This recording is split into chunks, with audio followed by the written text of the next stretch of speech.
プリミタリアンという奇弁。前回書いた会食主義や最近読んでいる意識はなぜ生まれたかという本の注意スキーマ理論に基づき、こんな奇弁を展開してみます。なお、これは手の込んだ冗談なので本気にしないでください。私はプリミタリアンでも何でもない、ただの雑食主義です。あしからず。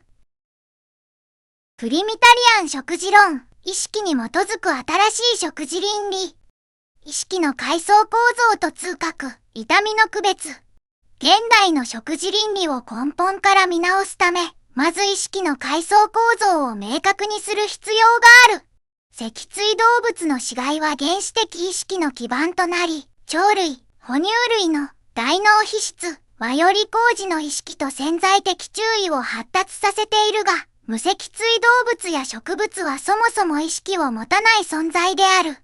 ここで重要なのは痛覚と痛みの区別で、痛覚とは心外刺激への生理学的反応、反射的回避行動に過ぎず、痛みとは意識による不快な主観的体験である。つまり、意識がなければ痛覚があっても痛みは存在しないのである。従来の食事倫理への疑問。この前提に基づけば、従来の食事倫理には重大な疑問が生じる。第一に、意識のない存在に人間の倫理や痛みの概念を当てはめるのは、単に人間型の生物に感情移入しているだけではないだろうか。第二に、意識がない動物は痛覚があっても痛みを感じていない可能性が高く、それならば倫理的配慮の必要性があるのだろうか。論理的結論と功利主義の矛盾。The question is not, can they reason? Nor, can they talk? But, can they suffer? この論理を突き詰めると、意識がない生物を殺すことが問題だとするなら、昆虫を殺すことは植物を殺すことと道徳的に同等であり、魚を殺すことは野菜を収穫することと意識の有無という点で変わらないという結論に至る。さらに、ベンサムの功利主義が現代ビーガニズムの源流となっているが、功利主義の前提である幸福の総量を最大化し、苦痛を最小化するという考え方は、意識がなければ幸福も苦痛も存在しないという現実と矛盾している。つまり、意識のない存在への配慮は功利計算に含める根拠が全くないのである。実証的観察による理論の裏付け。実証的観察もこの理論を裏付けている。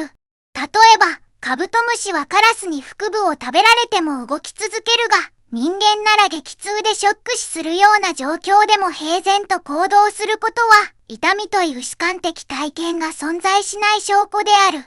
同様に、カエルや魚の意識も基本的には高度な反射システムに過ぎず、特定の視覚パターンに対して決まった運動プログラムを実行するだけで、今ハエを食べたい、危険で怖い、といった主観的体験は存在しない可能性が高い。人間の擬人化傾向の問題。この問題の根底にあるのは人間の擬人化傾向である。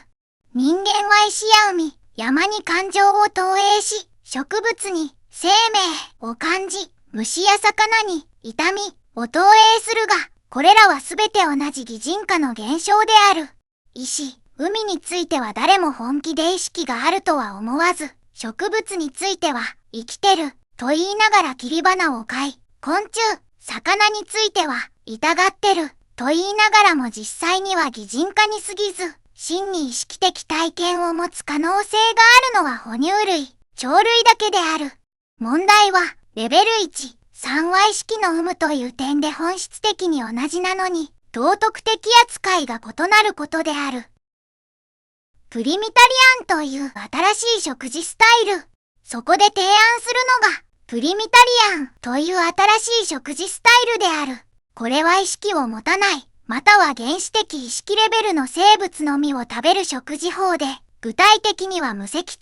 動物、昆虫、貝、甲殻類、イカやタコなどを除く軟体動物、原始的脊椎動物、魚、両生類、爬虫類、そしてすべての植物を食べてよいとし、大脳皮質による高自意識を持つ哺乳類と鳥類は食べないというものである。この食事法の意外な利点として、昆虫は完全タンパク質 B12、鉄分が豊富で、魚はオメガ3、DHA、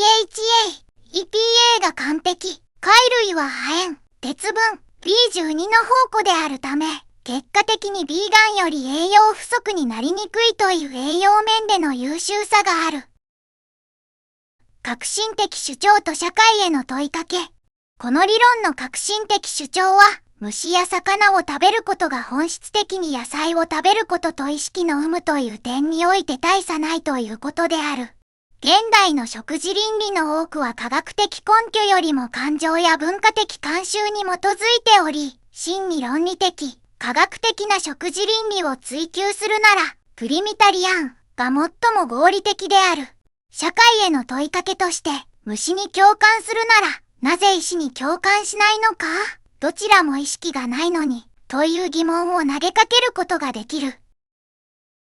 結論。意識の有無を基準とした食事倫理なら、哺乳類、鳥類以外は何を食べても倫理的に問題ない。これは感情的な擬人化を排した、最も科学的で論理的な食事スタイルなのである。